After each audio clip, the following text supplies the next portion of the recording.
తాను చేయు ప్రార్థనను ముగించినప్పుడు అగ్ని ఆకాశం నుండి దిగి దహన బలులను ఇతరమైన బలులను దహించెను. యెహోవా తేజస్సు మందిరము నిండా నిండెను. యెహోవా తేజస్సుతో మందిరము నిండినందున యాజకులు అందులో ప్రవేశించలేక ఉండిరి. అగ్నియు యెహోవా తేజస్సును మందిరము మీదకి దిగగా ఇశ్రాయేలు అందరూ సాష్టాంగ నమస్కారం చేసి, యెహోవా దయాళుడు, ఆయన కృప నిరంతరముండునని చెప్పి ఆయనను ఆరాధించి స్తుతించిరి. రాజును జనులందరూ యెహోవా ఎదుట బలులు అర్పించిరి. రాజైన సొలొమోను 22,000 పశువులను 120,000 గొర్రెలను బలులుగా అర్పించెను. యాజకులు తమ తమ సేవాధర్మములలో నిలిచి చుండుగను లేవీయులు యెహోవా కృప నిరంతరముండుచున్నదని వారి చేత ఆయనను స్తుతించుటకై రాజైన దావీదు కల్పించిన యెహోవా గీతములను పాడుచు వాద్యములను వాయించుచు నిలువచుండగను. యాజకులు వారి ఎదుట నిలువగా నిలిచి బూరలు ఊదుచుండగను. ఇశ్రాయేలు అందరూ నిలిచియుండగను. రాజును జనులందరూ కూడి దేవుని మందిరమును ప్రతిష్ఠ చేసిరి. మరియు తాను చేయించిన ఇత్తడి బలిపీఠము దహన బలులను నైవేద్యములకును కొవ్వుకును చాలనందున యెహోవా మందిరము ముంగిటనున్న నడిమి ఆవరణను సొలొమోను ప్రతిష్ఠించి అక్కడ దహన బలులను సమాధాన బలి పశువుల కొవ్వును అర్పించెను.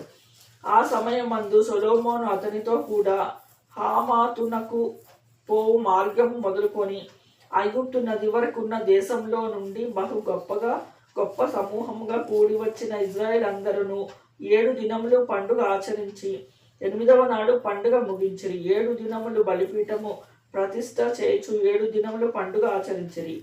7వ నెల 23వ దినమందు దావీదునకును సొలొమోనునకు తన జనులైన ఇశ్రాయేలుకును యెహోవా చేసిన మేలుల విషయమై సంతోషించుచు మనోత్సాహము నొందుచు ఎవరి గుడారములకు వారు వెళ్ళునట్లు అతడు జనులను సెలవిచ్చి వారిని పంపివేశను. ఆ ప్రకారము సొలొమోను యెహోవా మందిరమును రాజనగరును కట్టించి యెహోవా మందును తన నగరునందును చేయుటకు తాను ఆలోచించినదంతయు ఏ లోపము లేకుండా నెరవేర్చి పని ముగించెను. అప్పుడు యెహోవా రాత్రియందు సొలొమోనునకు ప్రత్యక్షమై ఇలాగు సెలవిచ్చెను. నేను నీ విన్నపమును అంగీకరించి ఈ స్థలమును నాకు బలులు అర్పించు మందిరముగా కోరుకొంటిని. వాన కురియకుండా నేను ఆకాశమును మూసివేసినప్పుడే కాని దేశమును నాశనము చేయుటకు మిడతలను సెలవిచ్చినప్పుడే కాని నా జనుల మీదకి తెగులు రప్పించినప్పుడే కాని నా పేరు పెట్టబడిన నా జనులు తమను తాము తగ్గించుకొని ప్రార్థన చేసి నన్ను వెతికి తమ చెడు మార్గములను విడిచిన యెడల ఆకాశము నుండి నేను వారి ప్రార్థనను విని వారి పాపమును క్షమించి వారి దేశమును స్వస్థపరచుదును.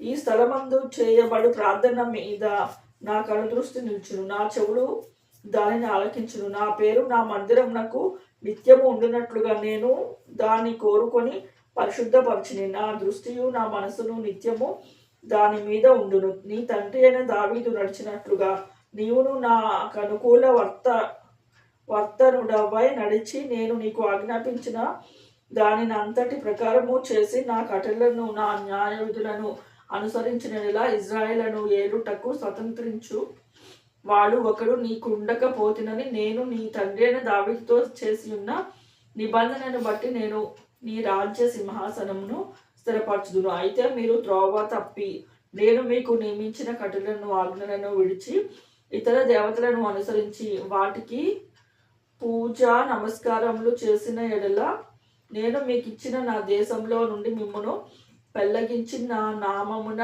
నేను పరిశుద్ధపరచున ఈ మందిరమును సన్నిధి నుండి తీసివేసి సమస్త జనములలో దానిని సామెతకాస్పదముగాను నిందాకాస్పదముగాను చేయుదును.